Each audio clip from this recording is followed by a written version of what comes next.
Terima kasih Prof. Din atas kata pengantarnya. Saya kira sebelum kita kepada guru kita Ustadz Abdul Somad, mungkin sedikit saja dari saya bahwa dalam 1 tahun terakhir kita agak senang membicarakan tentang daya tahan tubuh atau imun. Meskipun penyakit infeksi sebetulnya sudah ratusan tahun umurnya. Tetapi dalam 1 tahun sejak Maret saya kira sampai hari ini kita mulai senang berolahraga, mulai senang mengkonsumsi makanan-makanan yang katanya sehat, bahkan ada yang mengkonsumsi multivitamin ya, semuanya untuk meningkatkan imun. Karena sudah 1 tahun kita hidup dalam pandemi COVID-19 yang ternyata sampai hari ini makin banyak yang sakit, bukan makin sedikit. Saya kira kita negara Asia Tenggara pertama yang mencapai 1 juta kasus, juga termasuk dengan angka kematian yang tertinggi, termasuk kematian tenaga kesehatan kita di urutan kelima yang tertinggi di dunia.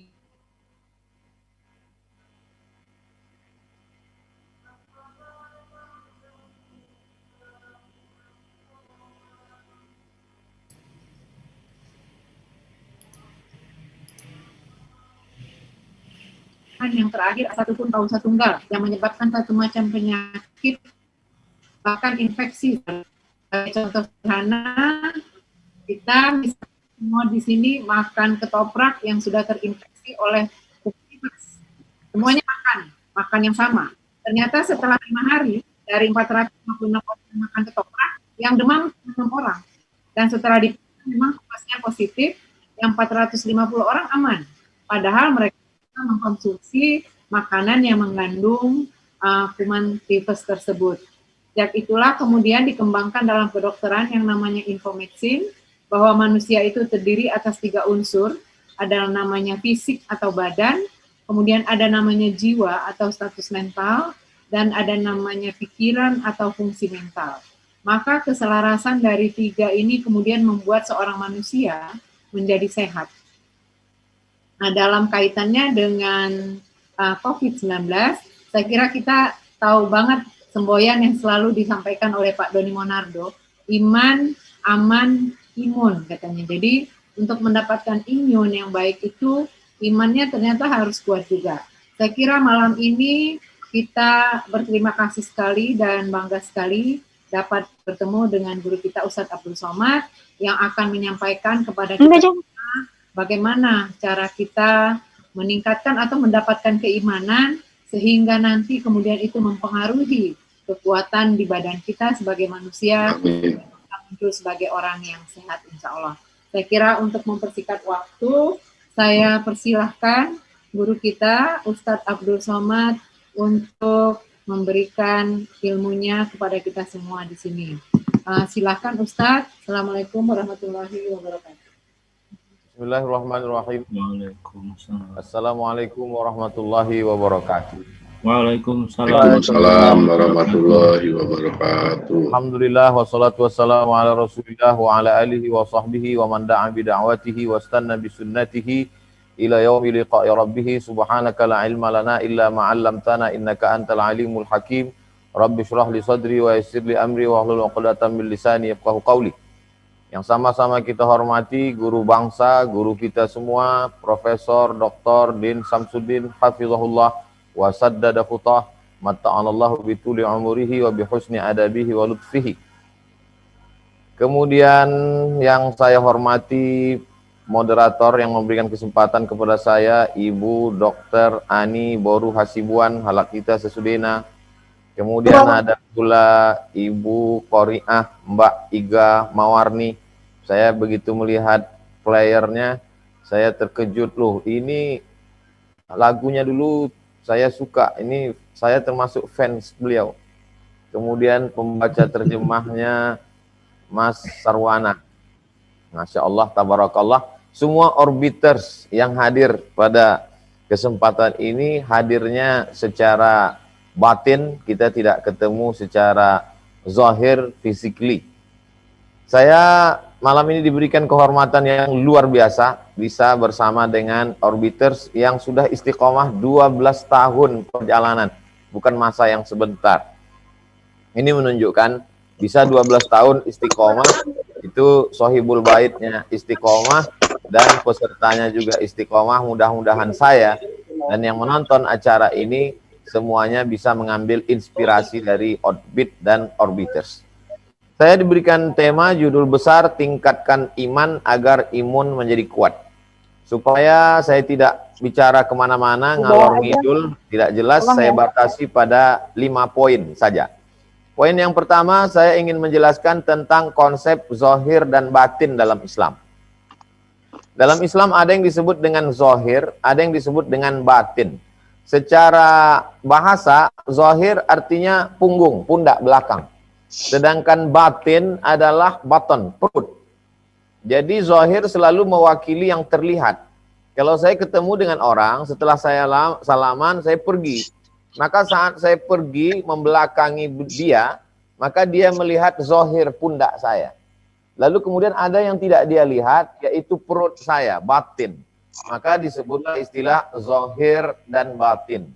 Rabbighfir li dzunubi zohiran wa batinan. Ya Tuhanku, ampunkanlah dosaku, dosa yang zohir terlihat dan yang batin yang tidak terlihat.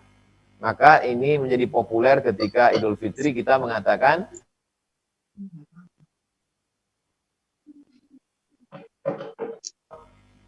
zohir dan batin.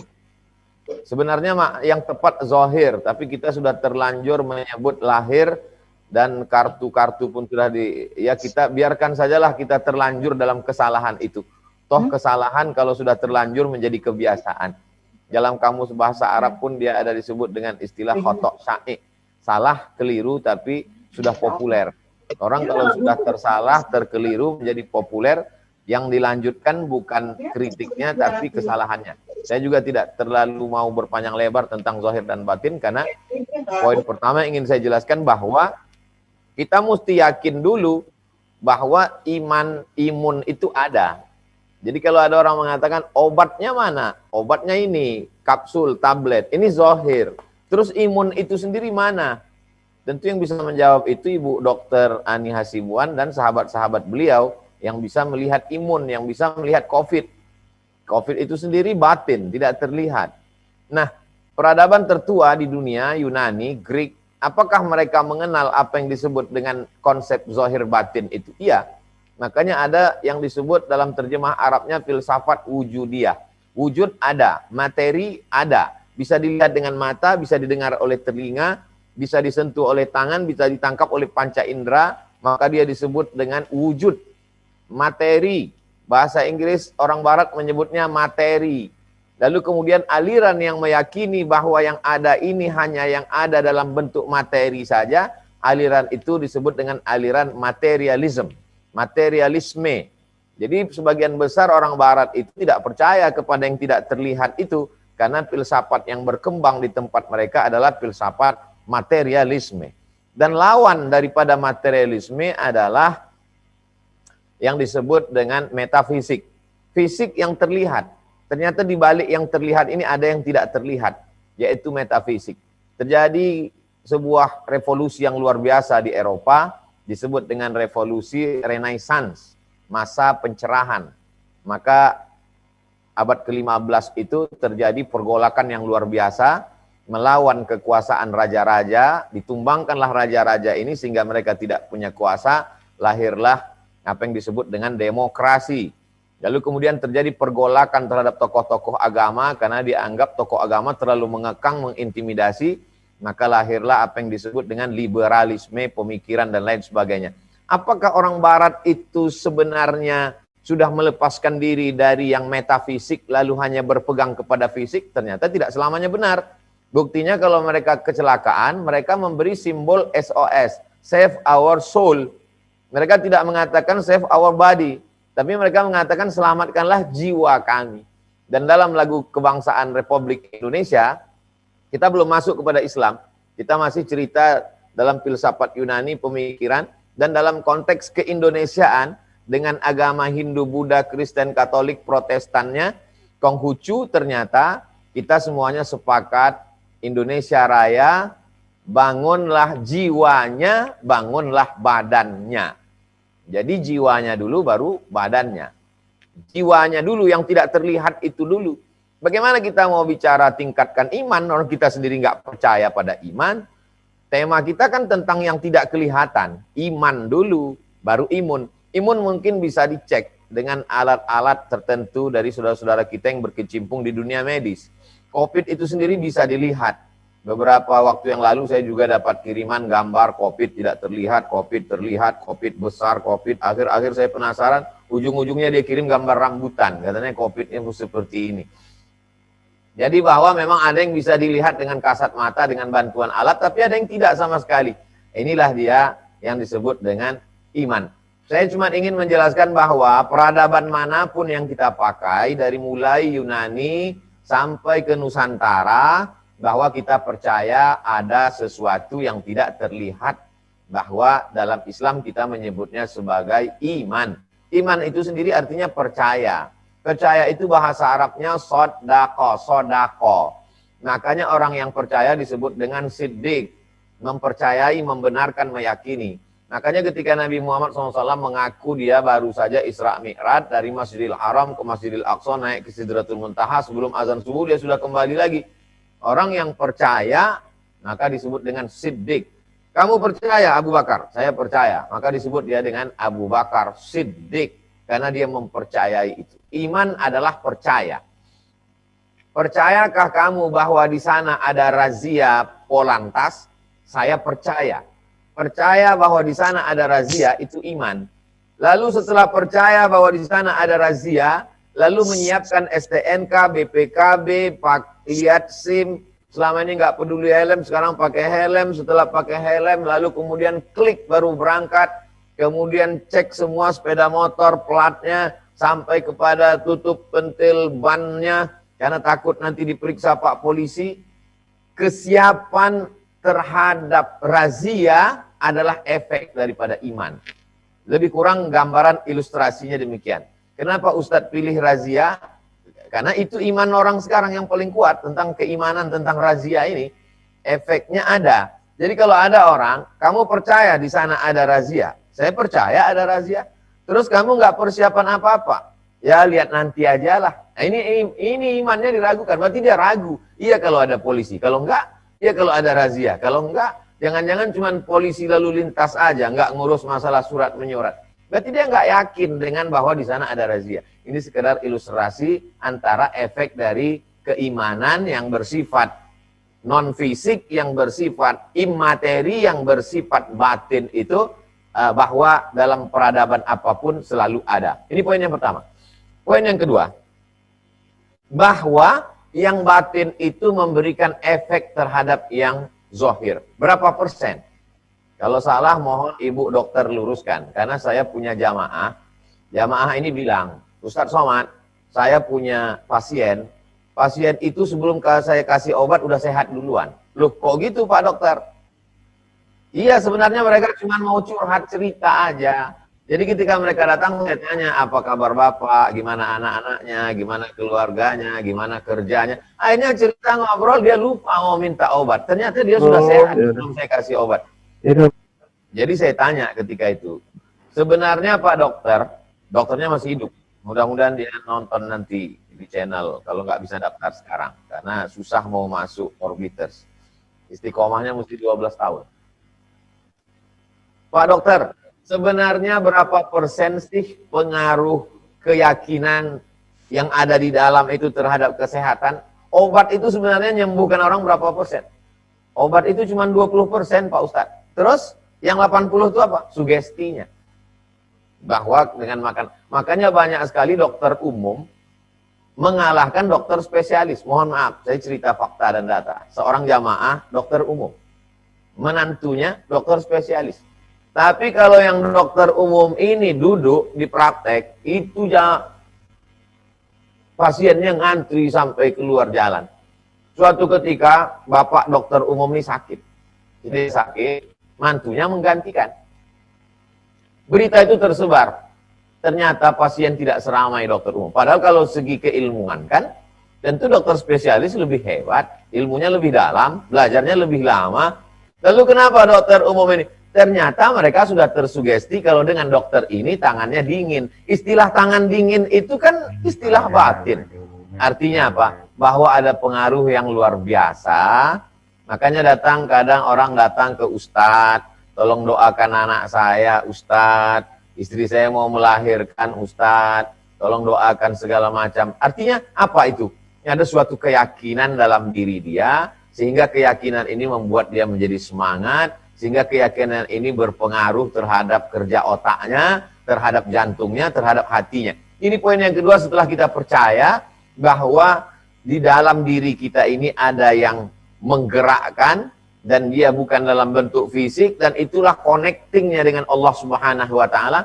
Ilustrasi simpel sederhananya begini, kita masuk ke hotel, hotel itu sebenarnya ada wifi gratis. Semuanya asik, dari mulai lobi hotel semuanya main handphone semua, dan mereka menikmati itu. Lalu kenapa kita tidak bisa menikmati jam-jam, detik per detik kita di hotel itu? Ternyata kita tidak punya password.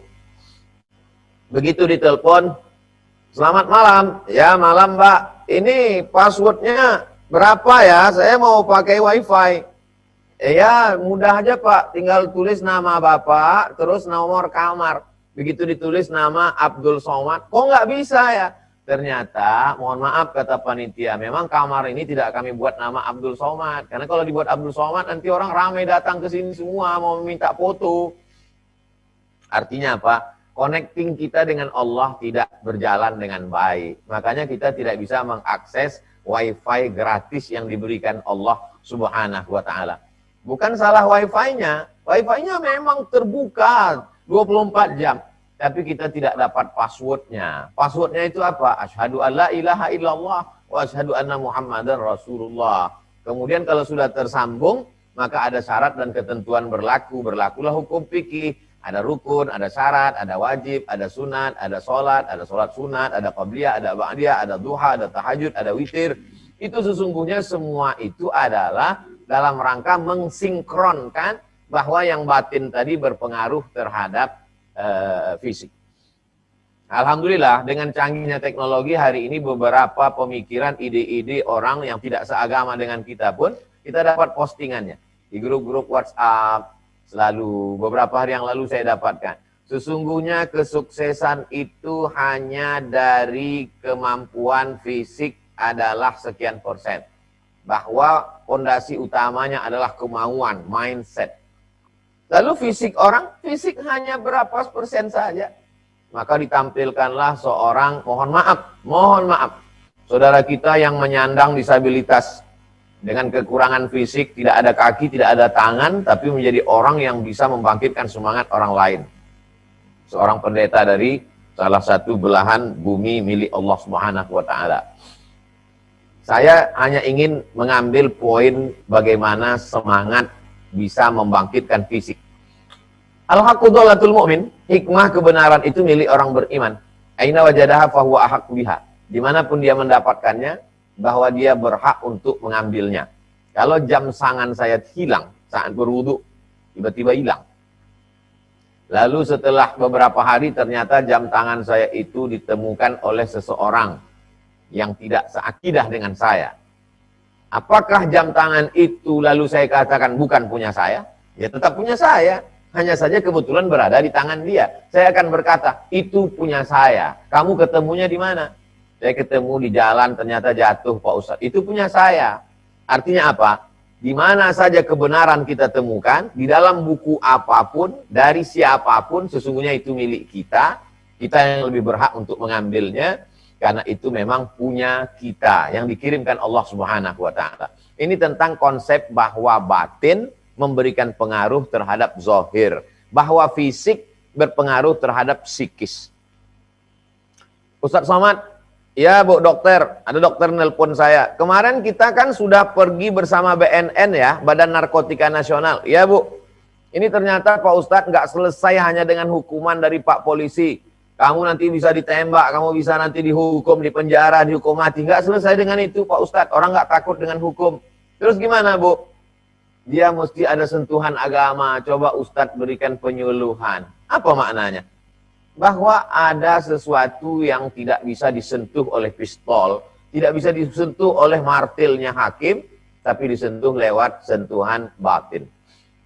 Poin yang ketiga, setelah kita tahu ada namanya zahir, ada namanya batin, ada namanya fisik, ada namanya metafisik, ada namanya body, ada namanya soul, masuk ke pembahasan yang kedua bahwa yang bersifat non-fisik, metafisik, yang batin tadi memberikan pengaruh yang luar biasa, bahkan dia yang menjadi dominasi.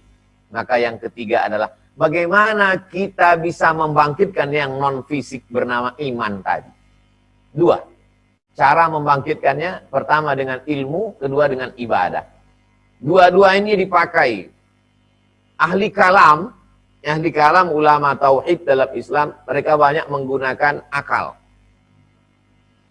Yang qulta kaza fakultu kaza. Kalau kau katakan begini, argumentasiku begini. Mengedepankan argumentatif, ini keilmuan. Tapi kalangan sufi, tasawuf, mereka ilmunya biasa-biasa aja. Kalau ilmu sholat ya cukup tahu rukun, syarat, wajib, sunat, makruh, selesai. Tapi mereka lebih mengedepankan yang namanya amal. Atau istilah sufi tasawufnya riyadhah. Lebih banyak riyadhah. Jadi sholatnya, sholat malamnya, bangun, mandi, habis itu sholat sunat taubat, sholat sunat hajat, sholat sunat tahajud, sholat sunat witir, istighfar. Setelah istighfar, sholawat. Habis sholawat, tahlil, la ilaha illallah, la ilaha illallah. Menunggu azan subuh berkumandang, muhasabah.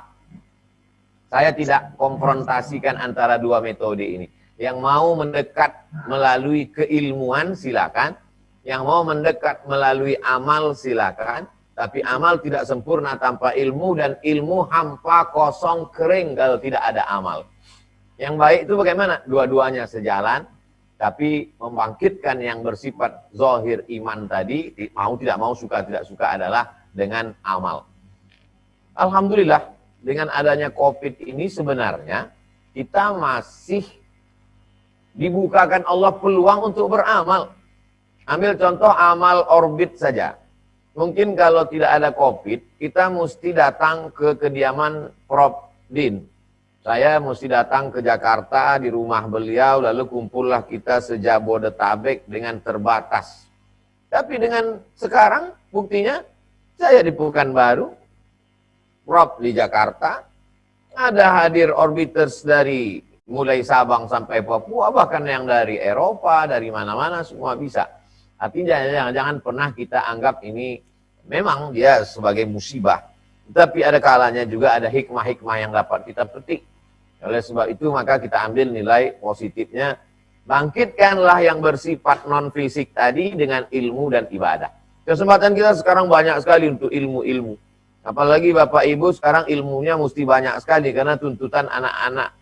Kalau dulu mereka nanyanya ke sekolah dengan guru, sekarang semua jadi guru. 80% orang tua minta supaya kepala sekolah, kepala dinas pendidikan, bahkan menteri pendidikan supaya mulai sekolah tatap muka. Keluhannya anak-anaknya ngeluh karena PR terlalu banyak, bapak ibunya ngeluh karena kami sudah nggak sanggup lagi menghadapi murid-murid yang luar biasa ini. Artinya kesempatan kita untuk mengambil ilmu banyak, medsos ada, tinggal lagi menyaring mana yang bisa. Bosan dengar YouTube, tonton, MP3 bisa baca, bosan baca bisa baring dengar dan lain sebagainya.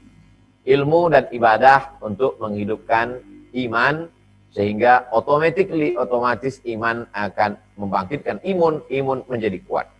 Poin yang keempat, bahwa ada energi-energi positif yang dimiliki beberapa orang. Sehingga ketika dia berkumpul, bertemu, maka dia menjadi sebuah kekuatan. Mungkin saya 5 watt, 5%. Prof. Din mungkin 25. Kemudian di sana ada Mas Sarwana mungkin ada 15. Di sana ada Ibu Dokter Ani Hasibuan ada 10. Di sana mungkin ada Mbak Iga Mawarni mungkin ada 25. Maka ketika kita berkumpul saling melengkapi, maka bersama bersatu. Macam-macam istilah orang. Ada orang mengatakan energi positif, ada yang mengatakan aura, ada yang mengatakan terserahlah apa istilah yang mau dipakai. Tapi sebenarnya ketika kita ketemu dengan orang, kita merasakan sesuatu. ketika kita menjenguk orang sakit, suatu ketika ada senior saya, kakak kelas. Beliau S1 di Al-Azhar, setelah itu S2 di Sudan. Saya datang menjenguk. Assalamualaikum, waalaikumsalam. Di mana Bapak? Bapak di kamar, nggak bisa bangun. Saya datang ke kamarnya, masuk, melihat saya datang, dia duduk. Setelah itu dia ngobrol, cerita tentang gimana dia dulu di Kairo. Saya dulu di Kairo begini, begono, belanja, belajar ke Al-Azhar, ketemu dengan ulama, pergi haji, naik kapal laut. Cerita terus, saya lihat dia sudah 1 jam cerita. Lalu kemudian keluar dari kamar dan duduk di ruang tamu. Sampai istrinya heran. Loh, ini bapak selama ini terbaring, kenapa bisa begini? Di situ kita akan bangkit semangat kita ketemu dengan orang. Termasuk malam ini. Tadi kami pagi webinar dengan Agim, kemudian siang tadi webinar dengan Sekolah Atira Makassar. Malam ini ketemu lagi dengan guru kita bersama Prof. Din. Padahal ini tidak ketemu langsung, mendengar Prof. Din bicara, melihat wajahnya melalui layar laptop, saya sendiri merasakan ada sesuatu yang bertambah. Bagaimana kalau kira-kira ketemu? Melihat orang-orang yang kita senangi, melihat orang-orang yang kita banggakan, maka ada sesuatu. Itulah makanya kita diajarkan untuk menjenguk orang sakit. Idza maridha fa'udhu, kalau dia sedang sakit maka kunjungilah dia. Idza mata fattabi'u, kalau dia mati maka iringkan jenazahnya. Maka kita dianjurkan untuk mengusap kepala anak yatim, mendoakan orang susah, bersalaman. Sekarang kita tidak bisa bersentuhan, tidak bisa bertatap muka langsung, tapi hubungan itu tetap tidak bisa putus. Saya, ibu, bapak, kita semua merasakan apa yang saya katakan ini dengan perasaan-perasaan yang berbeda. Pilihan kata, diksi untuk menceritakan ini macam-macam. Tapi yang jelas bahwa perasaan itu ada ketika kita berkumpul bersama, keyakinan kita menjadi kuat. Makanya dalam Islam dia katakan alaikum bil jamaah. Kamu mesti berjamaah. Salat berjamaah. Ada kalanya zikir berjamaah. Ada kalanya i'tikaf berjamaah. Dan saya yakin dan percaya orbiters bisa berjamaah selama 12 tahun. Lintas karya dengan background pendidikan macam-macam, dengan profesi yang beraneka ragam, bisa duduk bersama. Maka sesungguhnya ini adalah poin yang keempat. Yang terakhir poin yang kelima. Bahwa kita sedang disadarkan. Covid ini menyadarkan kita, a'udzubillahi minasyaitonirrajim, innallaha la yastahyi ayat riba masalam ma ba'udatan. Allah tidak malu memberikan perumpamaan binatang, hewan, serangga sebesar nyamuk, fama fawqaha, atau lebih kecil daripada nyamuk. Covid ini lebih kecil daripada nyamuk, karena nyamuk masih kelihatan. Dan Allah tidak malu menciptakan itu. Karena dulu mereka mengatakan, kenapa tidak ciptakan gajah? Kenapa tidak ciptakan burung elang? Kenapa mesti ciptakan nyamuk? Allah tidak malu ciptakan nyamuk. Akhirnya apa? Banyak orang kaya gara-gara Covid ini. Berapa banyak orang dapat duit gara-gara Covid ini. Berapa banyak rapid test vaksin yang laku gara-gara Covid. Oleh sebab itu, saya tidak ambil aspek itunya. Saya cuma ingin mengatakan, ketika kita mengaku tidak berdaya, maka saat itu kita berkata, ada yang maha berdaya. Siapa dia? Allah. Sekarang kita sedang, ternyata yang adikuasa tidak berkuasa, yang adidaya tidak berdaya. Amerika yang katanya hebat, luluh lantak juga. Korea yang katanya canggih, hancur lebur. Jepang yang, Singapura, sampai hari ini menutup diri, siapapun tidak boleh masuk. Akhirnya Indonesia yang menjadi negara ditakuti. Saudi Arabia memasukkan Indonesia dalam 20 negara yang tidak bisa masuk umroh. Mereka ketakutan karena kita. Dan kitalah orang yang paling berani. Orang luar masih boleh datang. Hanya beberapa waktu dilarang. Saya cuma ingin mengatakan bahwa ketika kita merasa tidak berdaya, maka sesungguhnya dalam hati kita yang paling dalam, kita sedang merasakan ada yang maha berdaya. Ini jawaban dari Imam Abu Hanifah ketika dia bertemu dengan mulhid, orang ateis tidak bertuhan. Imam Abu Hanifah, Imam Hanafi namanya. Abu Hanifah panggil namanya, panggilannya Imam Hanafi. Kalau memang Tuhan itu ada, di mana dia? Kata Imam Abu Hanifah, ketika engkau berada di tengah lautan samudera yang luas, tiba-tiba kapal bahteramu pecah, dipukul ombak, dipas gelombang. Kau hanya sebatang kara sendirian di tengah lautan berpegang kepada kayu. kakimu tidak nginjak ke dasar lautan, tanganmu ke atas, tepian tidak nampak. Apakah kau merasakan dalam hatimu bahwa di sana ada yang maha kuat, maha kuasa? Coba jawab dengan jujur. Apakah di dalam hatimu ada kau rasakan dia yang maha kuat, maha perkasa, maha luar biasa? Ya, itulah Allah. Jadi sebenarnya tanpa agama pun orang mengakui ada Allah. Hanya saja datanglah Nabi Muhammad SAW diutus Allah untuk memberitahu namanya. Ketika engkau yang tidak bertuhan pergi ke tengah lautan terdampar, adakah dalam hatimu mengatakan di sana ada yang maha kuasa? Ada. Siapa dia? Saya nggak tahu namanya. Datang Nabi Muhammad ngasih tahu. Namanya Allah, Ar-Rahman, Ar-Rahim, Al-Malik, Al-Qudus, As-Salam, Al-Mu'min, Al-Muhaimin. Berkuasakah dia? Ya'lamu ma baina aydihim wa ma khalfahum wa la yuhituna bi syai'in min ilmihi illa bima syaa wa wasi'a kursiyyus samawati wal ardh wa la ya'uduhu hifdhuhuma wa huwal 'aliyyul 'azim. 30 menit berlalu dari jam 8.30 sebelum di stop oleh Ibu Dr. Ani Hasibuan. Selanjutnya saya serahkan ke moderator. Terima kasih. Wassalamualaikum warahmatullahi wabarakatuh. Waalaikumsalam warahmatullahi wabarakatuh. Terima kasih Ustadz atas pencerahannya.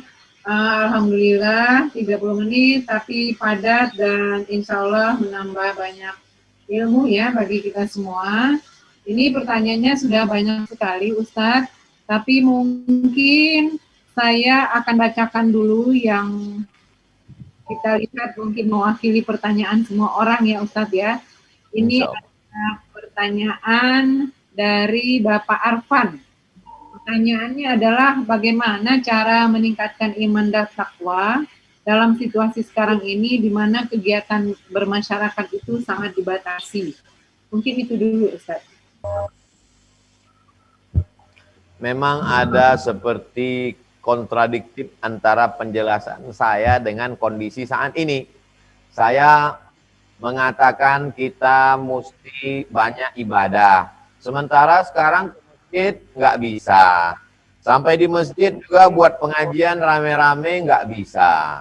Tadi Ustadz Somad mengatakan kita kalau ketemu orang, 2 orang, 3 orang makin banyak energi positifnya bangkit. Sekarang kan juga tidak bisa ketemu orang. Kita juga. Nah, jadi memang kita mesti pintar-pintar, cerdas-cerdas mensiasati. Tidak ada harga mati. Tidak ada yang tidak bisa ditawar.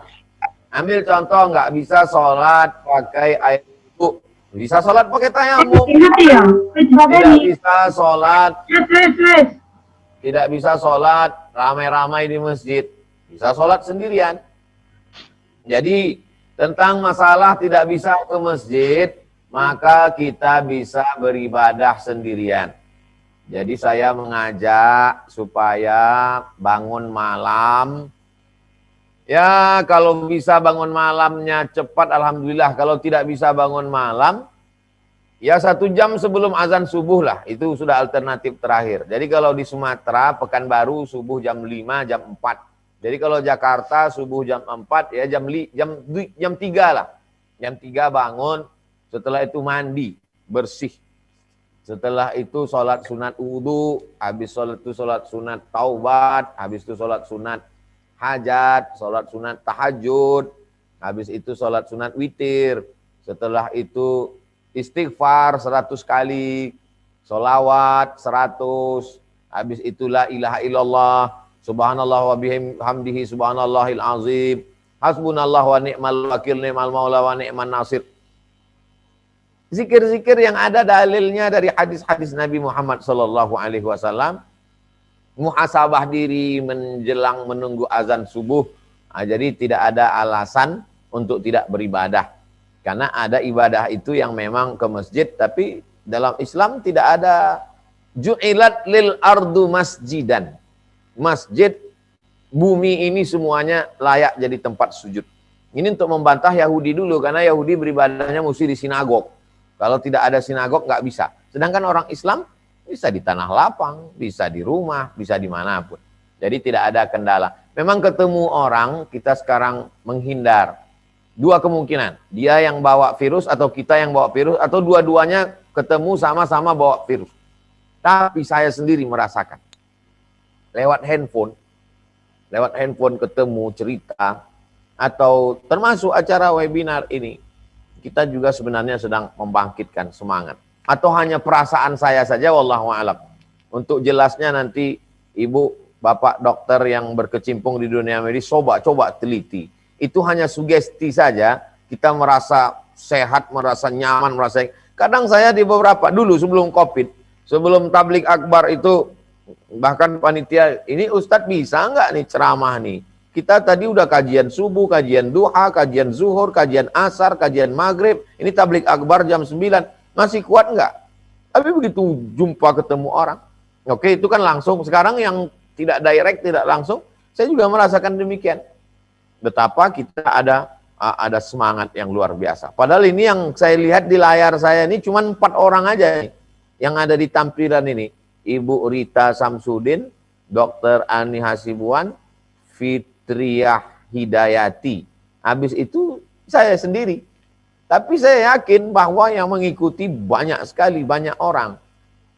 Nah, jadi semangat itu yang kita terus pupuk bersama. Intinya tidak ada halangan untuk tidak beribadah hanya karena COVID dan protokol kesehatan. Wallahu a'lam. Demikian Ibu. Ingin bertanya, Bu? Halo?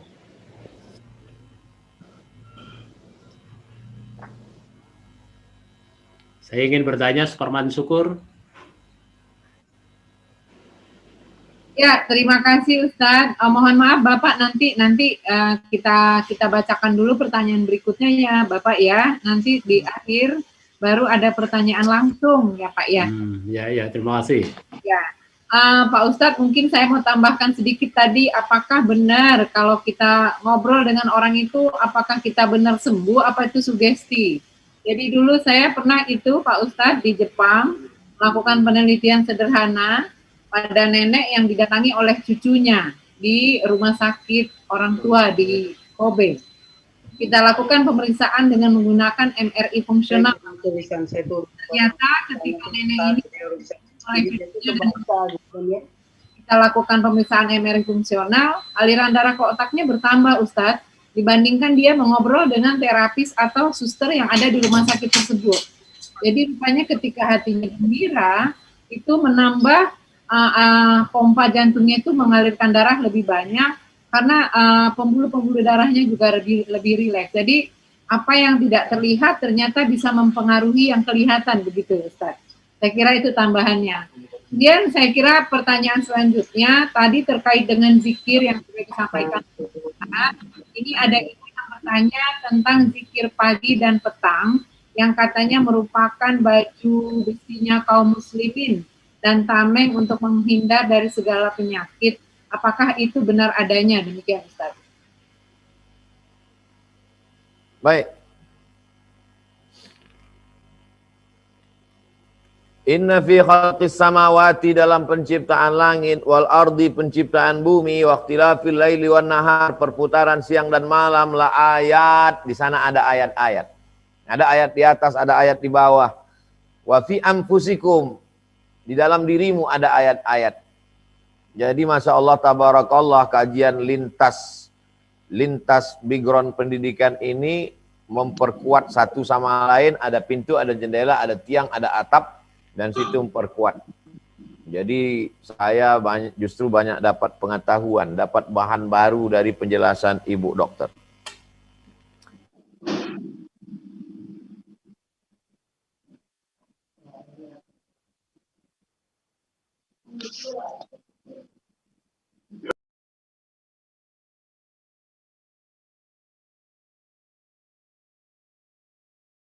Lihat sinyalnya Pak Ustaz agak ini ya, terganggu ya.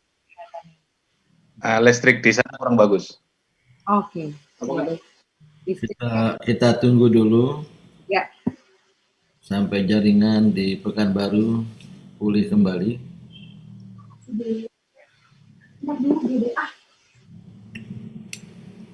Sambil menunggu, mohon semuanya mematikan, mensunyi atau senyapkan audionya ya. Biar tidak mengganggu ruangan. Mudah-mudahan UAS sudah bisa kembali lagi.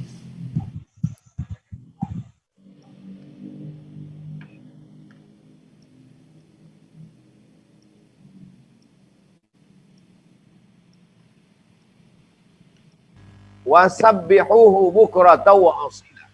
Bertasbihlah kamu pagi dan petang. Wasubuhi idza tanaffas, ketika terbit fajar shadiq, setelah azan subuh, terbit matahari dan selanjutnya. Wa asila, petang. Yang dimaksud itu sebenarnya sudah petang. Tapi biasanya petang diartikan orang menjelang matahari tenggelam, ada zikir ba'da asar, maka muncullah azkar al-yaum wal lailah. Imam An-Nasai ada menulis satu kitab yaitu tentang zikir pagi petang. Disederhanakan banyak sekali. Ada Maksurat Hasan Al-Banna, ada Al-Qahtani, mursyid-mursyid tarekat, ada zikir-zikir yang disusun oleh Syekh Imam Abdul Hasan As-Sazili dan berbagai macam. Jadi saya dulu pernah tanya kepada Syekh Muwaffaq, ini gimana ini? Ini ada zikir ini, zikir ini. Kata beliau semuanya diambil dari hadis-hadis Nabi. Hanya menurut Syekh ini yang lebih simpel untuk murid-murid dia susun, dia buat. Ini yang lebih simpel. Jadi ijtihad mereka dari hadis-hadis Nabi. Makanya kalau kita lihat bacaannya baca Al-Fatihah, pangkal Al-Baqarah, ayat kursi, akhir Al-Baqarah lillahi mafis, famawati sampai akhir, lalu kemudian tasbih, tahmid, tahlil, takbir, dan lain sebagainya. Ya, ini adalah untuk membangun connecting kita kepada Allah Subhanahu wa taala. Lalu bagaimana dengan sholat kita? Itu tiang utamanya. Kalau diilustrasikan, digambarkan seperti bangunan, ada tiang utama, tapi ada tiang-tiang pembantu yang membantu mengokohkan tiang-tiang ini. Maka sebenarnya zikir itu non-stop. Makanya ada zikir jahar, ada zikir sir, ada fa'idza tuma'nantum fa'aqimus shalah. Salat. Dari salat ke salat berikutnya ada zikir, ada connecting. Itulah perlunya memang integrated kurikulum, mengintegrasikan kurikulum. Bagaimana tadi kita Ustadz selama ini ceramah tentang marilah kita bersilaturahim. Kalau ditanya, Ustadz Somad, terus kalau kita silaturahim kenapa? Ternyata Bu Dokter bisa menjelaskan. Kalau cucu silaturahim dengan neneknya, hatinya bahagia, maka semburan otak dari jantung ke otak, alirannya, darahnya lebih banyak, bawa oksigen dan lain sebagainya, sehingga dia lebih sehat. Jadi penjelasan zahir dan penjelasan batin juga mesti ada sinkron, mesti ada balance, mesti ada seimbang. Demikian juga dengan manfaat zikir-zikir ini. Ada salah seorang dokter meneliti tentang zikir di Sumatera Barat, bagaimana efektifnya zikir terhadap jantung. Tesis S2 beliau. Dulu beliau berikan ke saya penelitiannya tentang zikir-zikir tarekat Naqsabandiyah. Karena mereka punya zikir rutin 5.000 satu hari. 5.000 zikir wajib satu hari. Sehingga dia ada keterikatan dengan zikir. Apa hubungan zikir ini dengan detak jantung, dengan darah, dengan kesehatan? Ternyata dokter-dokter, saya tidak bicara dari aspek kedokterannya, karena kata pepatah Arab, man takallama fi ghairi fannihi atabil ajaib. Siapa yang ngomong bukan pada bidangnya, ngomongnya ajaib-ajaib. Nanti saya ngomong gini, Pak Dokter malah dengar, oh ini kok lebih aneh, lebih ajaib dari dunia kedokteran. Saya hanya bercerita bahwa Allah sendiri yang menjamin, ala bidzikrillahi tatmainnul qulub. Dengan banyak mengingat Allah, hatimu menjadi tenang. Wallazi anzala sakinata fi qulubil mu'minin. Allah yang menurunkan ketenangan ke hati orang beriman. Ala fil jasadi mudghah, ketahuilah dalam jasad itu ada segumpal. Idza salahat salahal jasadu kulluh. Kalau yang segumpal itu sehat, yang lain ikut jadi sehat. Kita fasadal jasadu kulluh. Kalau yang segumpal itu rusak, sakit, yang lain ikut jadi sakit. Kan Ibu Dokter? Sembarang kayak tak ngomong. Terima kasih Pak Ustadz. Tolong di-mute dulu. Mateni, nek mateni sing Mute yang bicara. Ini ada pertanyaan ini Pak Ustadz dari Pak Irwan Kresnamurti. Saya kira ini pertanyaannya sangat menarik. Bagaimana keyakinan saya sedang terganggu terkait sholat di masjid. Di masjid saya, di depan imam, di halamannya yang terhalang tembok, ada 9 kuburan. Bagaimana hukumnya sholat di masjid seperti itu? Kalau saya baca-baca ada yang membolehkan, dan ada yang bilang tidak diterima sholatnya. Demikian Pak Ustadz. Apakah boleh sholat di masjid yang di depannya itu kuburan? Begitu kira-kira Ustadz. Dalam membahas tentang sholat di masjid yang ada kuburan, tolong pisahkan antara 3 masalah. Jangan campur adukkan, nanti akan terjadi kerancuan. Pertama, sholat menghadap kubur. Yang kedua, sholat di masjid yang di sekitar keliling depannya ada kubur. Yang ketiga, menjadikan kuburan sebagai tempat sholat. Jangan campur adukkan. Kita bahas satu persatu. Yang pertama, sholat ke arah kubur. Misalnya ini kubur. Kita sholat Idul Fitri. Lalu jamaah melimpah di samping lapangan sepak bola ada kubur. Tiba-tiba ada orang sholat persis di belakang kubur. Maka hukum sholat di belakang kubur itu hukumnya makruh. Makruh sholat menghadap kubur. Tidak sampai kepada haram. Kecuali dia sholat memang niatnya untuk nyembah yang ada di kubur. Haram, syirik, na'udzubillah. Sholat menghadap ke kubur hukumnya hanya sampai pada level makruh. Yang kedua, sholat di masjid yang ada kuburannya. Maka sesungguhnya ini masjid. Di samping masjid ada kubur. Atau di depan masjid. Kalau kita pergi ke Medan, Sumatera Utara, ada Istana Maimun, ada Masjid Al-Masun. Itu di depan adalah kubur sultan, kerabat raja-raja. Dan hampir semua masjid-masjid tua di Indonesia, masjid di Surabaya, Masjid Wali Songo, itu ada kuburnya. Maka sesungguhnya sholat di masjid yang ada kuburnya, sholatnya sah, tidak ada pengaruh sama sekali. Karena di antara imam dengan kubur ada dinding. Di antara masjid itu, yang dimaksud dengan masjid itu yang mana? Yang dimaksud masjid adalah yang di bawah atap dan yang biasa dipakai untuk sholat. Itulah masjid. Adapun kubur di kiri, di kanan, di belakang, di depan, tidak berefek apa-apa terhadap kesahnya sholat orang yang ada di masjid tersebut. Masalah yang ketiga. Lalu yang dikatakan dilaknat itu mana? La'anallahu al-yahud wan nasara. Allah melaknat orang Yahudi dan Nasrani. Ittakhadhu qubura anbiya'ihim masajid. Karena mereka menjadikan kubur nabi-nabi sebagai tempat ibadah. Ini ada kubur nih. Kubur Abdul Somad. Lalu kemudian kuburnya diratakan. Di atas kubur itu dibangun masjid. Sholat di atasnya. Namanya Masjid Abdul Somad. Itu yang tidak boleh. Ittakhadhu qubura anbiya'ihim masajid. Menjadikan kuburan sebagai masjid. Jadi kalau kita lihat di Masjid Nabawi, ini Masjid Nabawi. Di samping Masjid Nabawi ada kubur Nabi. Di samping kubur Nabi ada kubur Abu Bakar, ada kubur Umar radhiyallahu anhuma, ada dindingnya. Kalau dikatakan sholat di masjid yang ada kuburnya di sampingnya, sholatnya batal, sholatnya tidak diterima, maka batal lah semua sholat orang yang ada di Masjid Nabawi itu. Kalau dikatakan itu pengecualian karena itu kubur Nabi, Abu Bakar dengan Umar bukan Nabi, mereka manusia biasa. Jadi tolong bedakan antara 3. Sholat menghadap kubur, sholat di masjid yang ada kubur, menjadikan kubur sebagai masjid. Yang haram adalah yang ketiga, menjadikan kubur sebagai masjid. Wallahu a'lam. Demikian. Terima kasih Ustadz. Ini mungkin satu pertanyaan sebelum nanti pertanyaan yang langsung ya, yang saya lihat di sini yang sudah angkat tangan Pak Ferry Sukma.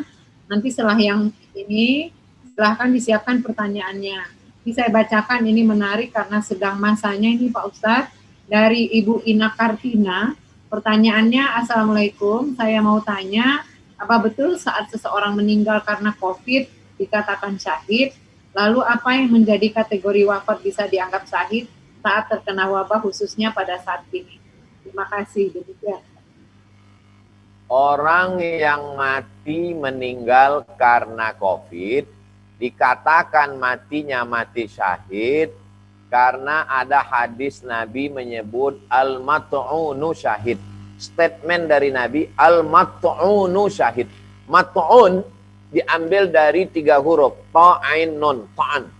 Ta'un artinya wabah. Jadi dia tidak ada sebut COVID, wabah. Wabah mencret, wabah malaria, wabah influenza, menyerang suatu negeri, lalu kemudian meninggal orang. Al-mat'unu syahid, orang yang meninggal karena wabah, maka matinya adalah mati syahid. Hadisnya hadis sahih. Lalu kemudian apa saja, siapa saja yang meninggal syahid yang dikatakan Nabi? Al-mabtun, orang yang meninggal sakit perut, orang yang kebakaran, orang yang tenggelam.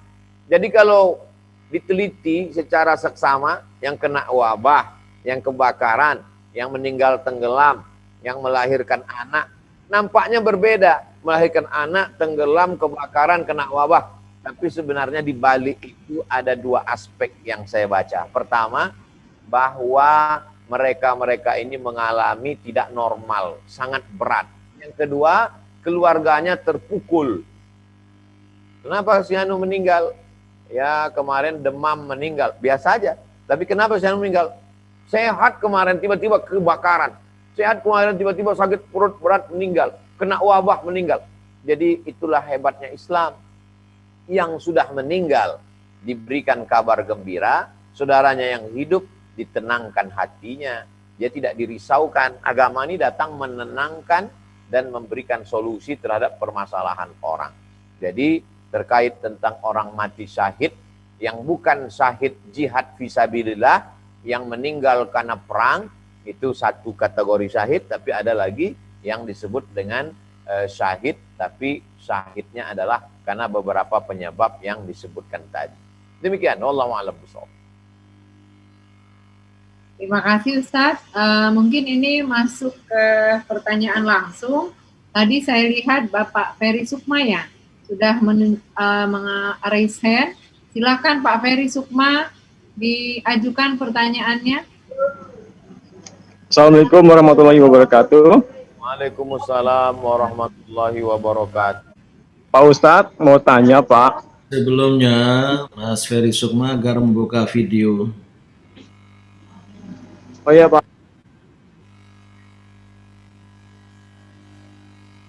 Kalau bisa ya. Ya.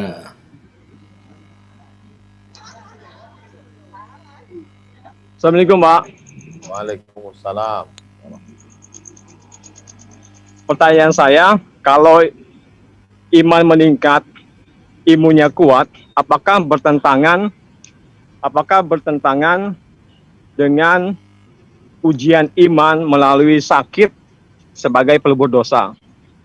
Yang berikutnya, bagaimana placebo effect, artinya sugesti untuk sembuh di hadapan nilai-nilai keimanan, Pak?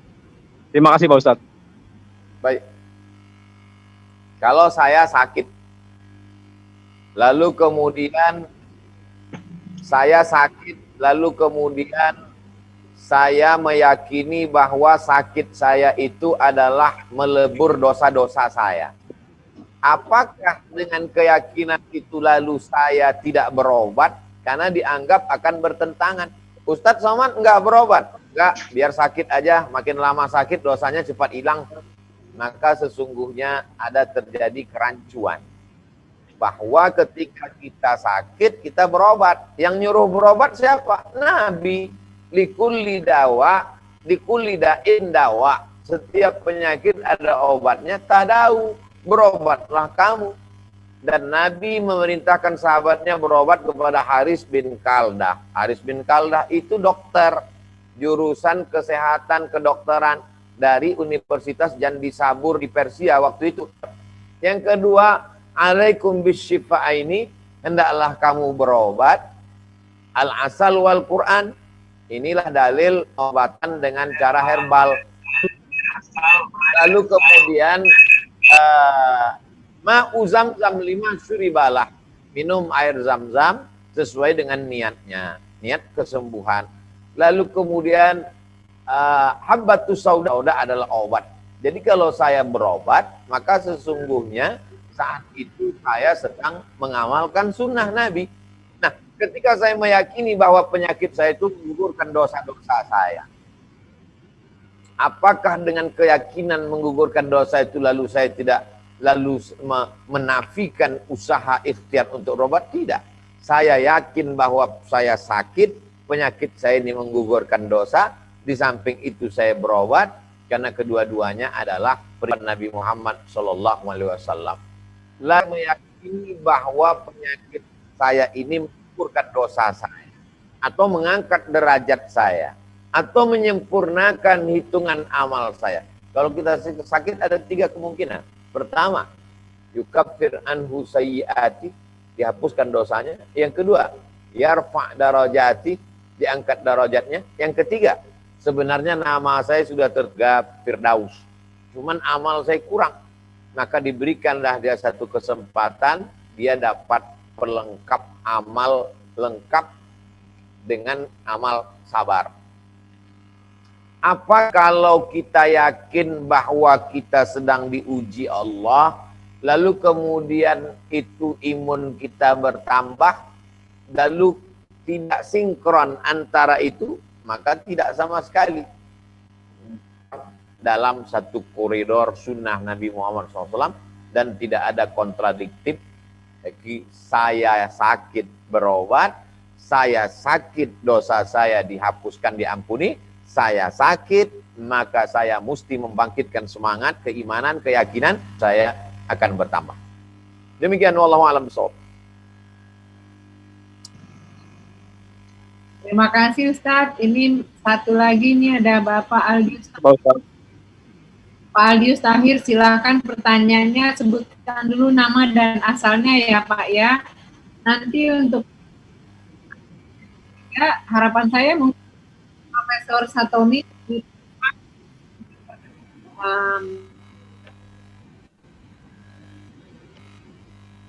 Baik, terima kasih. Assalamualaikum warahmatullahi wabarakatuh. Waalaikumsalam warahmatullahi wabarakatuh. Saya Aldius Tahir dari Jakarta. Terima kasih Ustadz. Saya bertanya mengenai orang yang susah wafat, Ustadz. Ada yang orang mudah wafat, tanpa sakit dia wafat, sedang duduk pun dia wafat bisa, bahkan sedang bermain apapun sedang bisa wafat. Tapi ada orang sudah tua, sudah sakit-sakitan bertahun-tahun, usia sudah lanjut, tapi susah sekali wafatnya. Wassalamualaikum warahmatullahi wabarakatuh. La yusibul mu'min min nasabin wala wasabin wala saqamin wala taukin. Orang yang terkena penyakit fisik, susah, mudah kena, susah pikiran, duri yang menusuk tapak kaki, maka sesungguhnya itu cara Allah untuk menghapuskan dosa-dosanya. Jadi ketika ada orang tua sakit-sakitan, tidak mati-mati, tinggal sudah 11 tahun, kita sebagai orang beriman, apa sikap kita? Saya husnuzan, ada 3 kemungkinan. Pertama, bahwa Allah ingin hapuskan dosanya. Yang kedua, Allah ingin angkat derajatnya. Yang ketiga, Allah sudah tempatkan dia di tempat surga Jannatul Firdaus, hanya saja amalnya kurang, lalu dilengkapi dengan amal sabar. Ada ibadah yang tidak keluar keringat, tidak keluar uang, tidak keluar darah, tapi pahalanya melengkapi segalanya. Innama yuwaffas sabiruna ajrahum bighairi hisab. Sabar. Nah, sekarang kita berhadapan dengan ada orang manusia biasa, sakit sudah 1 tahun, 2 tahun, nggak ninggal-ninggal. Kita pun melihatnya kasihan. Yang satu lagi koruptor, batuk, langsung mati. Di mana keadilan Tuhan? Gimana keadilan Allah? Kenapa ini begitu mudahnya mati, yang ini kok nggak mati-mati, nggak meninggal? Lagi-lagi kita pakai standar dalam Islam, ana inda husni zonni abdi bi, prasangka. Prasangka baik kepada Allah, prasangka baik kepada manusia.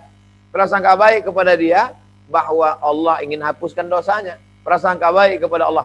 Lalu bagaimana dengan orang yang buat dosa, buat maksiat, koruptor, makan haram, tiba-tiba dia di dunia ini enak-enak saja, Itulah hadis tentang istidraj. Istidraj artinya azab yang tertunda. Innallaha la yumli lizalim. Ada orang-orang yang diulur Allah. Zalim, dia zalim di dunia. Banyak menganiaya orang. Diulur, yumli. Yumli itu diulur. Diulur seperti main layang-layang. Supaya semakin tinggi nyangkutnya. Diulur rezekinya mudah. Diulur jabatannya tinggi. Diulur badannya sehat. Hatta idza akhadhahu lam yufridhu. Sehingga ketika Allah menghukumnya, tidak lagi ada sedikit pun rahmat didapatkannya, langsung saja yang mengazabkan. Ada orang yang kita lihat di dunia ini, dikit-dikit sakit, sebentar-sebentar sakit. Kena musibah. Kenapa sih ini orang? Innallaha idza ahabba qauman ibtalahu. Kalau Allah sayang kepada seseorang, dia uji orang itu. Hatta tamshi 'alal ardi makanan 'alaihi khati'ah. Sampai orang itu berjalan di atas muka bumi, tidak ada dosanya walau sedikit pun. Bersih sebersih-bersihnya. Hanya saja cara pandang kita seringkali mengikut hawa nafsu kita. Ketika kita lihat ada orang mati mudah, husnul khotimah. Ada orang mati susah, wah ini dilaknat Allah. Makanya prinsipnya, uzkuru mahasina mautakum. Kalau orang meninggal, kamu ceritakan yang baik-baiknya saja. Ustadz, itu kenapa sih dia sakitnya lama? Mungkin Allah mau bersihkan dosanya. Itu ada koruptor kok matinya mudah. Mungkin Allah mau dia langsung masuk neraka jahanam. Wallahu a'lam bishawab. Terima kasih. Assalamualaikum warahmatullahi wabarakatuh. Mungkin ya, Prof. Satomi mau mengajukan pertanyaan, Prof. Silahkan. Saya nggak bisa mencari di mana, tapi katanya ada ini Profnya dari Jepang. Ini Ustadz, silakan Prof. Satomi bila ingin mengajukan pertanyaan.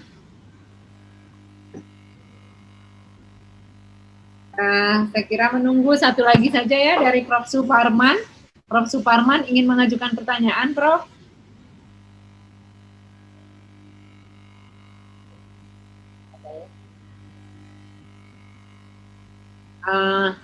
Saya kira mungkin ini ada yang menarik pertanyaannya ini Ustadz, ini mungkin yang terakhir ya. Assalamualaikum, namanya tidak mau disebut ini Ustadz, jadi tidak apa-apa tidak disebut ya. Halo. Warman sudah siap. Sudah? Ya. Silakan Prof. Silakan. Ya, terima kasih. Saya Suparman Syukur dari Semarang. Tadi sudah saya mendengar dari Pak Uwas dari awal bahwa kaitannya iman dengan imun dan lain sebagainya. Lalu kemudian saya pernah ditanya terkait dengan surat Al-Ankabut bahwa dan surat Fatir bahwa orang yang membaca Al-Quran lalu mendirikan salat lalu infak sedekah yarjuna tijaratan lan tabur, maka dia akan disukseskan, dibuka pintu kesuksesan dari segala hal. Lalu kemudian saya pernah ditanya, saya sudah salat, saya sudah juga zakat, saya sudah infak, saya sudah zikir, tapi kok tujuan saya dan keinginan saya belum dikabul-kabulkan.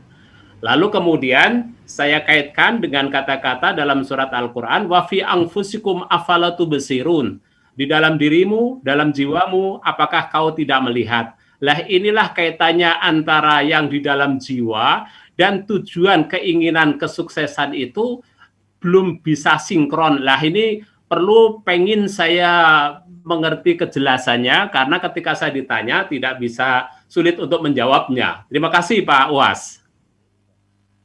Profesor Dr. Haji Suparman Syukur MA.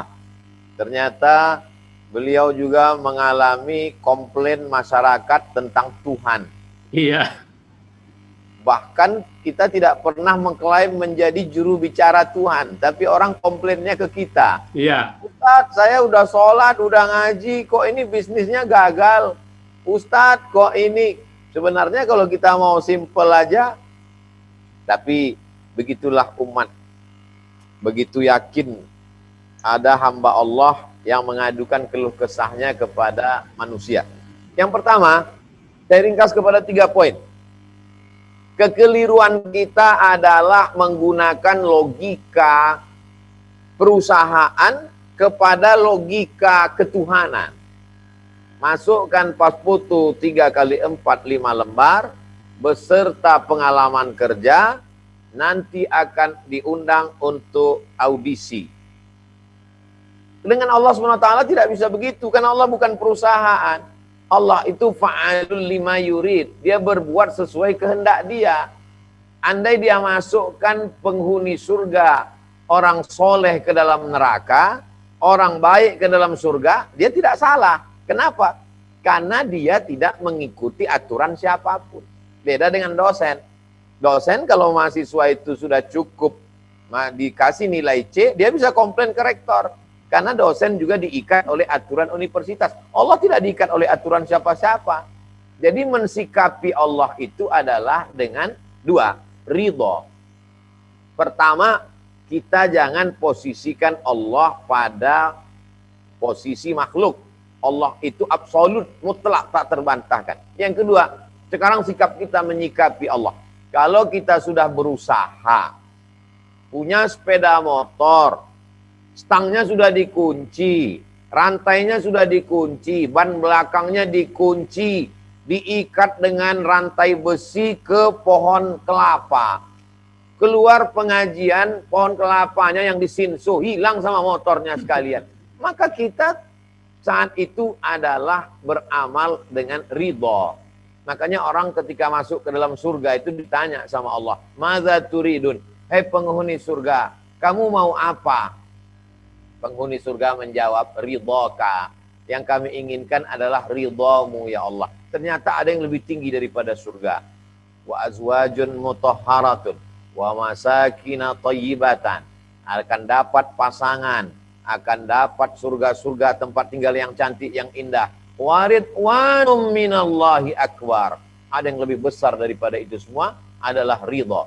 Yang mendapat ridho Allah hanya orang yang ridho menerima keputusan Allah. Makanya kita punya rukun iman yang keenam. Beda kita dengan Mu'tazilah. Antu'mina billah bi khairi qadrihi wa syarrihi.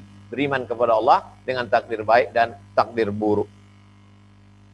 Aku tahu kapan Allah ridho kepadaku. Kata seorang ulama dalam kitab Ar-Risalah Al-Qushairiyah yang ditulis oleh Imam Al-Qushairi. Dari mana kamu tahu Allah ridho kepadamu? Ketika aku ridho menerima keputusan Allah. Salat sudah, puasa sudah, sedekah sudah, umrah sudah, zikir sudah. Kenapa begini? Berarti engkau tidak ridho kepada Allah. Kamu sudah ridho. Kamu sudah ridho untuk menahan lapar. Kamu sudah ridho, tapi ada kamu yang belum, yaitu belum ridho menerima keputusan Allah Subhanahu wa Ta'ala. Poin yang ketiga, bahwa yang namanya amal itu ada tiga. Ada amal badan, tegak, ruku, sujud, tasbih, tahmid, takbir, jihad, tawaf, sa'i. Ada amal harta, zakat, wakaf, infak, sedekah, wasiat, hibah, ghanimah. Tapi ada amal yang namanya amal hati. Amal hati tidak bergerak. Amal hati, ridha, tawakal, qanaah, menerima, dan lain sebagainya. Ini adalah amal-amal hati. Jadi sebenarnya Allah sedang melihat si hamba. Kamu kemarin aku minta sholat amal badan, sudah.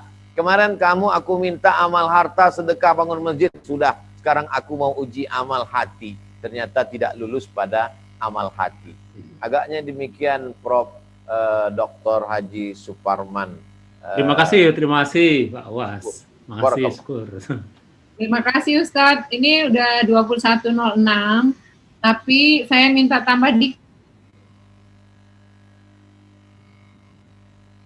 pertanyaan yang menurut saya penting untuk kita dengar. Ada dari seorang ibu yang tidak mau disebut namanya. Jika ada seorang ibu yang sikapnya tidak baik, terutama ketika suaminya sudah meninggal, bagaimana sebaiknya sikap anak kepada ibunya tersebut? Apakah berdosa jika menjaga jarak dan hanya mendoakan dari jauh? Mohon arahannya Bapak Ustaz. Kalau kamu punya ibu, ibunya berbuat dosa, maka ibu itu tetap menjadi objek amar ma'ruf nahi mungkar. Tentu dengan cara yang santun. Ajak pengajian keluarga Ustadz, cerita tentang yang terkait dengan masalah. Ustadz, tolong ceritanya masalah begini-begini, ibu. Jadi kita tidak bisa menceramahi ibu kita. Itu usaha kita. Yang kedua, Apakah dengan perbuatan ibu itu lalu engkau tidak menilai bagaimana dia mengandungmu 9 bulan 10 hari? Bagaimana dia meregang nyawa berapa jahitan saat dia mengeluarkanmu ke alam ini? Apakah hilang perbuatannya menyusukanmu 2 tahun? Berapa kali dia tidak beli baju baru hanya gara-gara kau sekolah? Maka kita tidak bisa hapus itu semua. Kita tidak bisa mundur lagi ke alam sebelum dalam kandungannya. Kita hanya bisa berbuat baik kepada dia. Selamatkan dia dari neraka jahanam dengan cara yang santun. Wa in jahadaka. Seandainya bapak ibumu itu berusaha, jahadaka, berusaha. Ala antusyrika bi. Mempersekutukan aku, kata Allah. Perbuatan yang paling mengerikan adalah syirik. Andai bapak ibumu itu berusaha sekuat tenaga mempersekutukan aku, fala tuti'huma. Kamu jangan patuh pada mereka. Tapi ujung ayat itu, wasahibhuma fid dunya ma'rufa. Kamu tetap berbakti, berbuat baik kepadanya. Kunjungi ibumu, belikan pakaian suka, kasih makanan enak, cium tangannya, selamatkan dia. Maka urusan dosa dia kepada Allah, tapi selamatkan dia dengan pengajian, undang ustadz buat pengajian keluarga. Setelah itu semua, la yukallifullahu nafsan illa wus'aha. Allah tidak membebanimu lagi karena sudah di luar kemampuan. Demikian Ibu, wallahu a'lam. Terima kasih Ustadz. Pasti kalau mau kita lanjutkan sampai pagi ini yang bertanya. Jadi saya kira di lain waktu, dan apa yang sudah Ustadz sampaikan saya kira sudah sangat memperkaya pemahaman dan pengetahuan kita. Tinggal nanti saya kira mungkin membersihkan hati ya, karena dalam kedokteran itu stay happy penting sekali. Orang bergembira itu dopaminnya keluar terus. Begitu dopaminnya keluar, pembuluh darahnya sangat rileks, sehingga aliran darahnya akan sangat bagus, masuk ke jaringan-jaringan, oksigennya menjadi cukup, gulanya juga menjadi cukup. Jadi bergembira itu penting, dan dalam kedokteran caranya bergembira cuma satu, adalah dengan rela. Kalau bahasa Islamnya ikhlas mungkin ya Ustaz ya. Apapun yang diberikan ya. Saya kira sudah malam Ustaz, sudah lewat. Saya biasanya Ustaz Somad tidak mau lebih dari 1 jam. Jadi mungkin sebelum kita tutup, kami meminta kesediaan Ustadz untuk berdoa. Dan ini saya minta doa spesial Ustadz.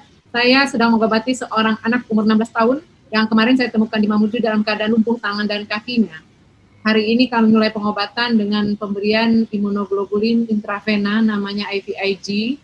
Harapan kami dia bisa berjalan kembali karena umurnya baru 16 tahun, cantik lagi anaknya ya. Namanya Nur Fadilah.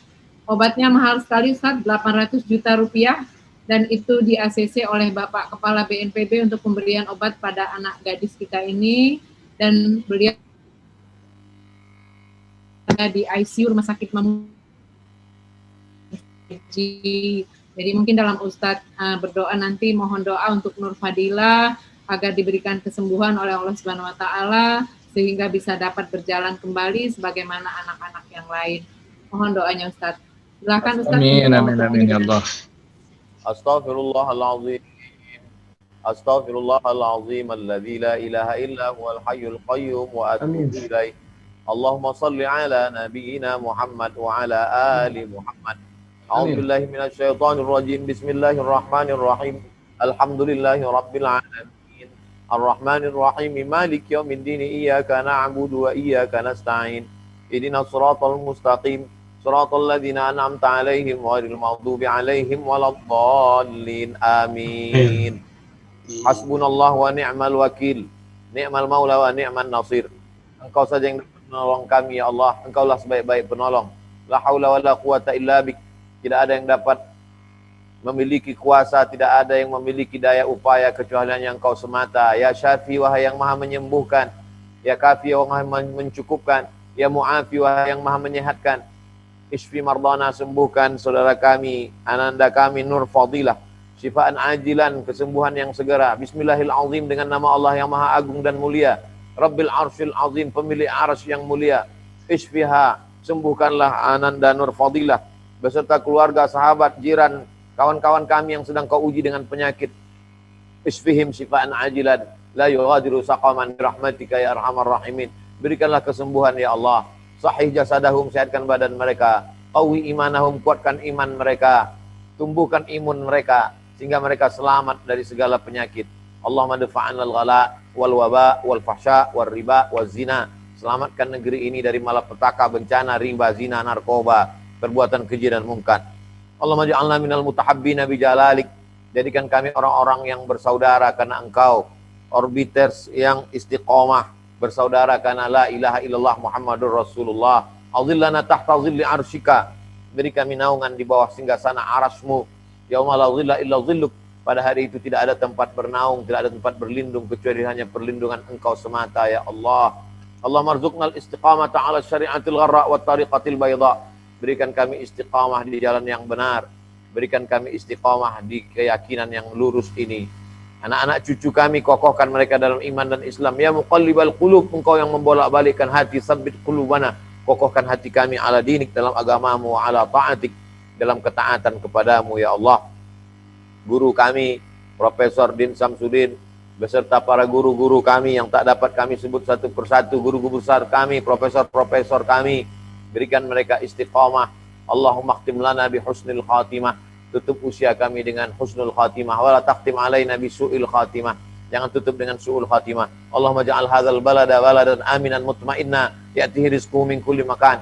Jadikan negara kesatuan Republik Indonesia dengan negeri yang aman, damai, terbuka pintu rezeki dari segala penjuru. Waffiq ulata umurina. Pemimpin-pemimpin kami yang Kau berikan amanah, jadikan hati mereka hanya tunduk kepadamu. Jadikan mereka menjadi hambamu, bukan menjadi hamba kekuasaan, hamba harta benda, hamba dunia yang hanya setengah sayap nyamuk.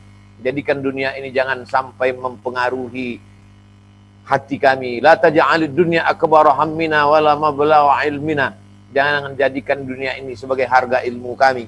Jangan jadikan dunia ini sebagai tujuan obsesi tertinggi kami dalam hidup ya Allah. Allahumma ja'alil hayata ziyadatan lana fi kulli khair.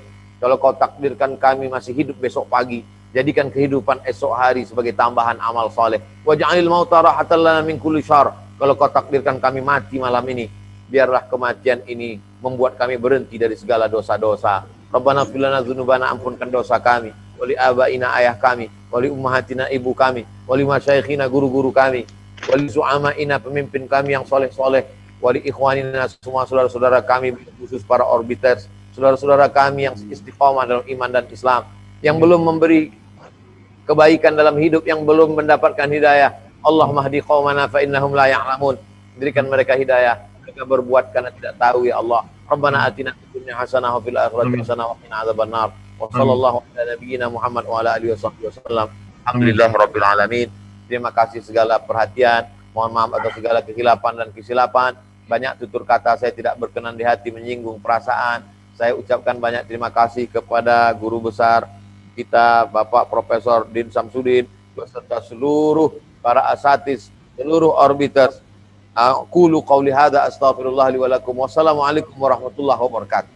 Waalaikumsalam. Waalaikumsalam warahmatullahi wabarakatuh. Waalaikumsalam warahmatullahi Terima kasih wabarakatuh. Ustadz Somad. Waalaikumsalam Jazakallah khairan warahmatullahi Ustaz. Jazakallah khairan. Terima kasih. Waalaikumsalam. Terima kasih. Ustaz Somad. Terima kasih Pak Ustaz. Terima kasih Ustaz.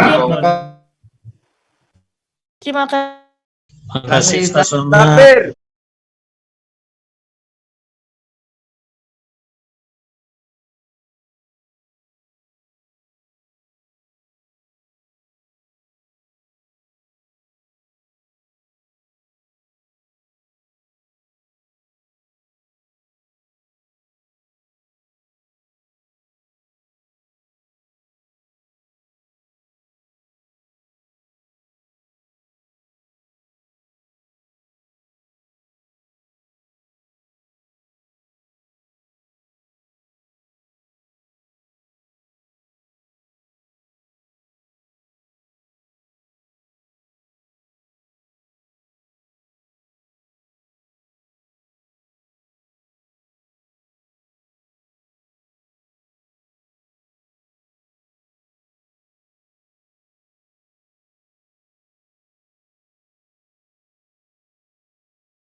Ani sebagai moderator pada malam ini.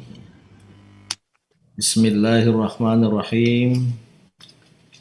Sekitar hampir 2 jam pengajian orbit virtual pada malam ini dapat berlangsung dengan baik, lancar, bermakna, dan bermanfaat. Sebagaimana biasa, Al-Ustadz Profesor Dr. Abdul Somad LCMA atau UAS memberikan penjelasan yang singkat tapi padat isi dan mengena. Ini mengamalkan kata hikmah dalam bahasa Arab, khairul kalam ma qalla wa dalla. Sebaik-baiknya perkataan itu adalah yang singkat tapi padat dan terarah.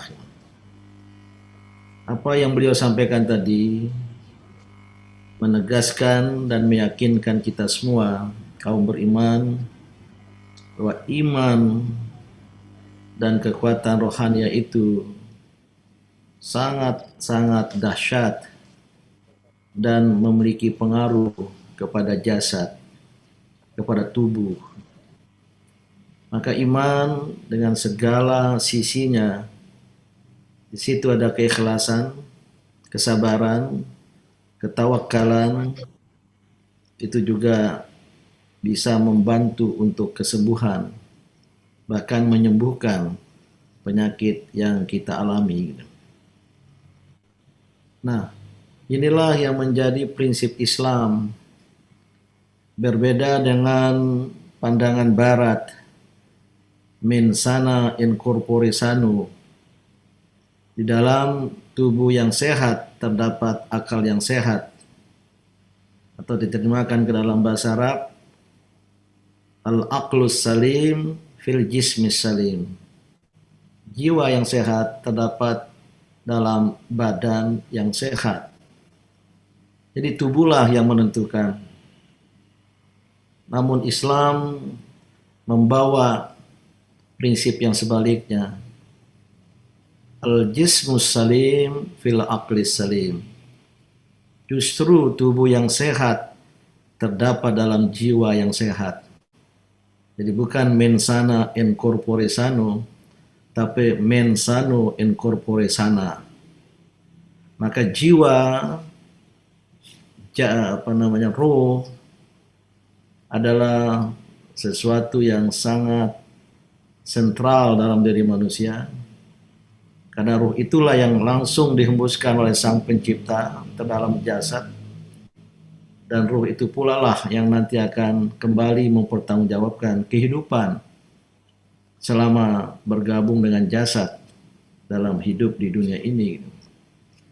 Maka iman yang menjadi inti di dalam kehidupan rohani kita ini harus terus-menerus kita tingkatkan.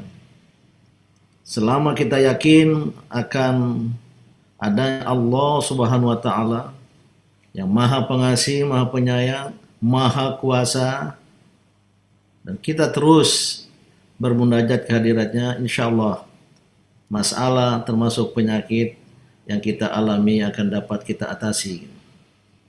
Inilah prinsip Islam ketika dalam rangka menghindarkan diri dari COVID-19, kita perlu melakukan physical distancing, menjaga jarak aman, karena secara manusiawi COVID itu akan terjadi, akan menular dalam jarak dekat, karena lebih sebagai contact borne, yaitu kontak antara manusia. Namun itu tidak berarti spiritual distancing. Jangan sampai physical distancing berlanjut pada spiritual distancing, menjaga jarak rohani antara makhluk dengan Al-Khaliq. Justru physical distancing bagus untuk kita lakukan, namun harus diikuti pula dengan sekedar istilah saya, spiritual closing, yaitu taqarrub ilahi, mendekatkan diri kepada Allah Subhanahu wa taala Maka dalam menghadapi pandemi COVID ini, banyak dari keluarga kita yang terkonfirmasi positif. Selain ikhtiar insani yang terus-menerus kita lakukan, termasuk dengan obat, namun jangan lupa pendekatan spiritual. Lewat sholat, doa, zikir, yang tadi Ustadz Abdul Somad ada mengajarkan kepada kita, untuk terus kita lafalkan. Karena saya tidak akan berkepanjangan, makhluk ciptaan Allah Subhanahu wa Ta'ala, seperti halnya manusia, fauna, flora, tumbuh-tumbuhan, hewan, dan lain sebagainya, sesungguhnya berjiwa.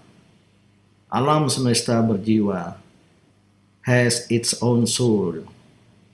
Maka komunikasi kejiwaan perlu kita lakukan, namun ya, kita perlu melakukan pendekatan diri kepada sumbernya, yaitu Allah Subhanahu wa Ta'ala. Ya. Inilah ajaran Islam, dan tadi apa yang disampaikan oleh Ustadz Abdul Somad sangat penting dan tepat untuk kita lakukan. Ya. Dan ini dibenarkan oleh pendekatan ilmiah. Ya. Pendekatan ilmiah dari seorang profesor dari Jepang, ya, bernama Profesor Masaru Emoto. Mungkin pernah kita dengar. Ya.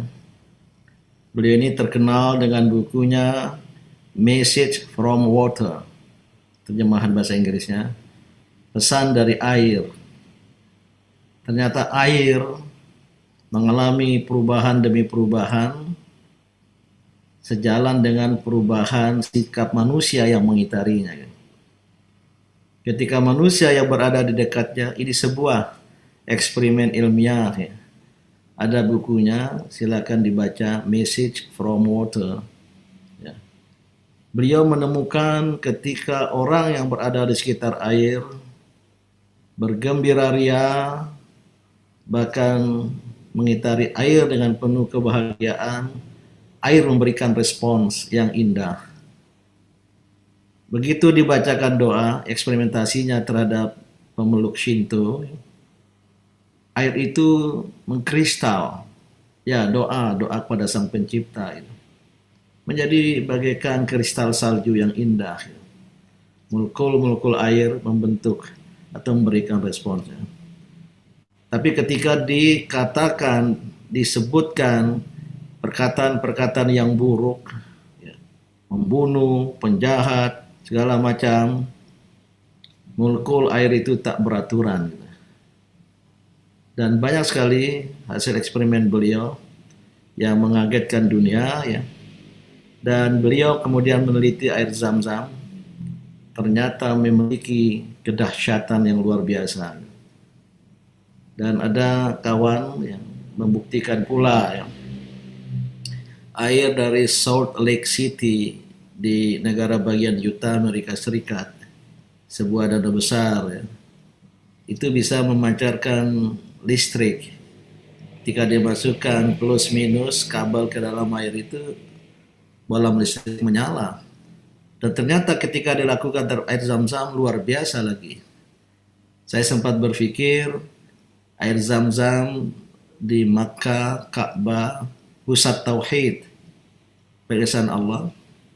Dan Salt Lake City itu tanah kelahiran, tempat berkembangnya Mormon, ya, satu sekte yang sebenarnya tidak mau diakui sebagai Kristiani, ya. Oleh sebagian tokoh-tokohnya itu juga memiliki keyakinan keagamaan yang mengakui adanya Tuhan yang satu. Karena meneliti air Zam-Zam, Profesor Dr. Masaru Emoto kebangsaan Jepang ini, saya baca, akhirnya memeluk Islam. Jadi sayang, ya, Profesor Satomi Ogata tidak hadir untuk menjelaskan. Kita lihat sebentar.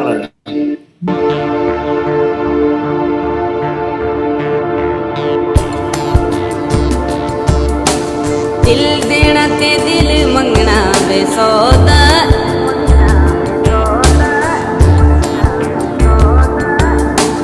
वे सोने दिया कंगना वे कंगना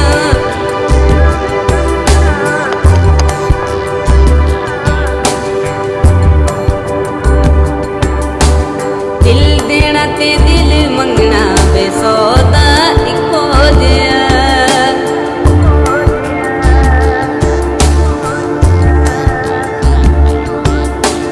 वे सोने दिया कंगना वे Kangana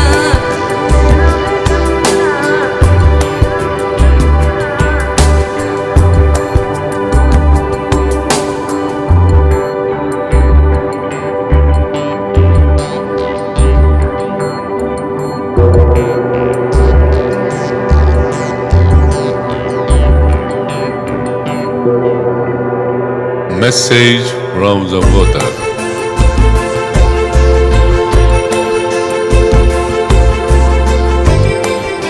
Water can memorize informations.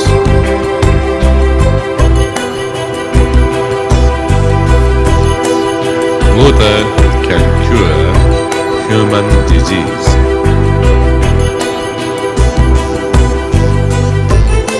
Water is a mirror of mind.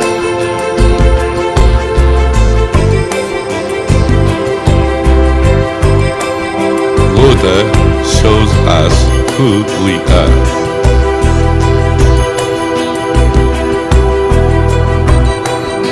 Water shows us what we are.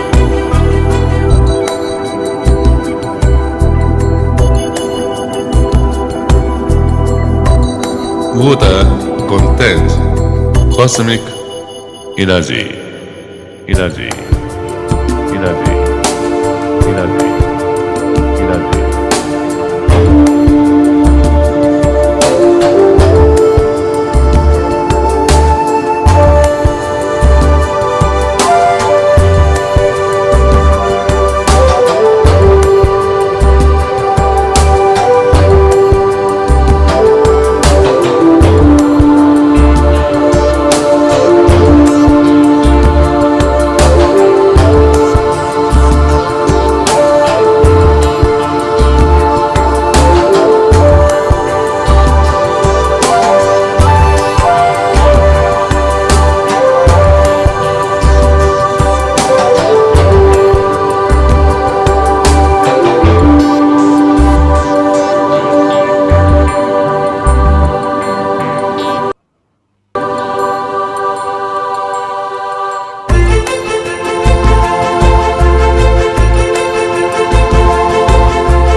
Panjang, tapi intinya dari penelitian Dr. Masaru Emoto ini, molekul-molekul air itu berubah dan berubah sejalan dengan manusia yang ada di sekitarnya. Jadi ada koneksi kejiwaan antara manusia dan air. Ini menunjukkan betapa jiwa manusia itu sangat berperanan dalam hidup ini. Ini nanti bisa dilihat lebih lanjut ya. Untuk air, ketika seorang manusia bersyukur, bergembira, dia kemudian menampilkan kristal indah. Ketika dia marah, air berubah dan seterusnya itu. Ini adalah pembuktian ilmiah terhadap apa yang disampaikan oleh UAS tadi. Bahwa jiwa, ruh ini sangat-sangat penting. Maka marilah kita tetap berada dalam kehidupan rohaniah. Jangan melupakan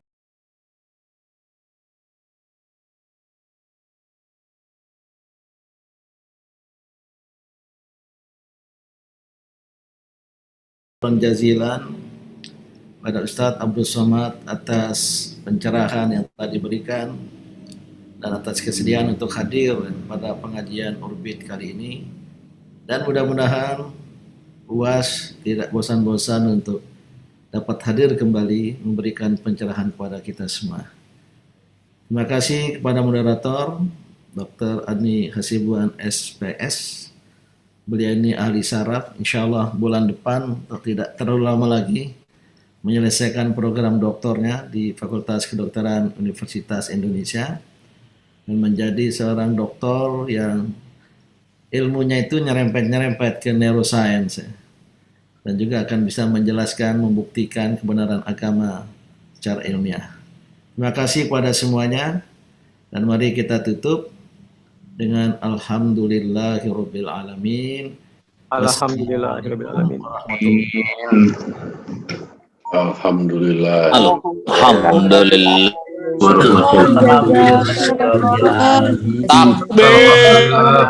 Jazakumullah khairan.